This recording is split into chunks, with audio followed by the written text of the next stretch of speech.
Ici, au-dessous des flots, est la seule indépendance. C'est vraiment de la pure création. Et il n'y a rien qui vaille cela.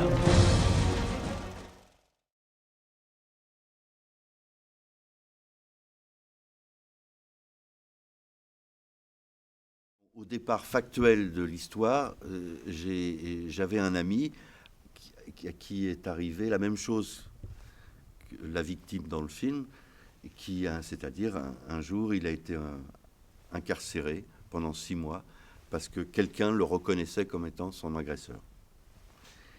Et donc il m'a raconté son histoire et c'est resté là, gravé là. Et ça a été le début. Parce que ce qui m'intéressait, c'était pas lui, finalement, c'était celui qui, pendant 6 mois, continuait à le reconnaître, alors même que l'enquête le disculpait.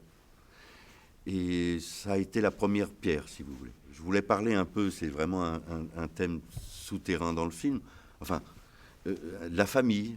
Et on assiste dans le film à une espèce d'explosion ou d'implosion d'une cellule familiale.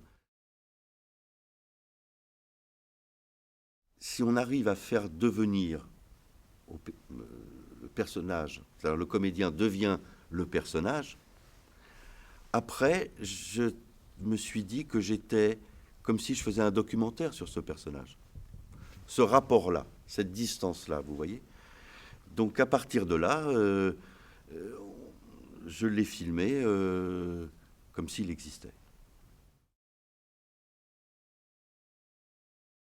Le personnage principal de Duvauchel va tout d'un coup devenir celui qui est sûr de lui et qui accuse.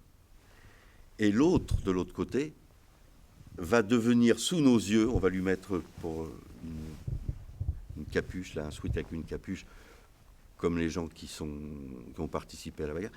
Petit à petit, lui va rentrer, on va le faire rentrer dans le rôle du coupable. Et je voulais que ces deux images se superposent. C'est ce deux moments où chacun prend un autre rôle que ce qu'il est vraiment. Vous voyez ? Voilà. Regardez, écoutez surtout à la fin, quand on voit que tous ces gens, c'est un standard téléphonique, et on voit que tous ces gens qui appellent leurs clients potentiels portent le même nom. Que ce soit un garçon, une fille, que ce soit un métis ou un rouquin du nord de la France, que ce soit une asiatique ou une femme voilée du Maroc, ils s'appellent tous Michel Coulin. Oui. Donc, et le stage de formation du début, on leur demande de jouer de faire un jeu de rôle, n'est-ce pas? Ben voilà. Ma vraie première idée quant au titre, quant au mot salaud, je l'ai pris non pas dans l'entendement qu'on utilise comme un salaud au sens traître du terme, etc., mais tel que l'entendait Sartre, qui avait une définition du salaud. Et c'est même le contraire de la traîtrise, c'est-à-dire c'est celui qui n'est pas traître. Je m'explique. C'est-à-dire pour lui, un salaud, c'est quelqu'un qui se met à être quelqu'un d'autre que lui et à y croire. Alors, il prenait l'exemple d'un garçon de café qui tout d'un coup ne parle plus comme un être humain, mais parle comme un garçon de café.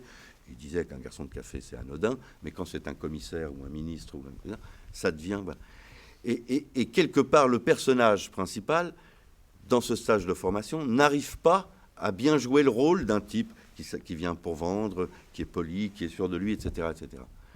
Donc, quelque part, ça commence... Il n'est pas un salaud, au sens sartrien du terme, si vous voulez. C'est dans le récit, en écrivant, que déjà on décide qu'au début, il y a la dureté de la ville, il y a quand un type qui dort, mais pas forcément avec bonne conscience, parce que le type il dort, et pendant ce temps-là, un mec qui travaille, ça s'entend. Vous voyez, c'est pas dimanche, les gens sont déjà au travail, et toi tu es encore allongé. Donc ça c'était important. Et qu'après, effectivement, ils vivent une certaine partie du film dans cette résidence plus ou moins paisible, fatalement, la bande-son suit et ça pèse aussi. Qu'est-ce que ça veut dire, indépendant? Ça veut dire pas obligé, on n'est pas loin de ce qu'on venait de dire, obligé à faire ce que je crois qu'il n'est pas bon de faire. Et puis indépendant, c'est aussi se donner l'illusion au moins, parce qu'au fait, ce serait facile de dire j'y arrive, qu'on ne fait pas comme les autres, pas pour faire le malin, mais pour pas que... si vous commencez à déléguer certaines choses, on en parlait justement tout à l'heure, eh bien, les choses deviennent conformes, parce que le système le fait à son image et les gens le façonnent comme ils ont appris. Mais alors, la création, bonjour.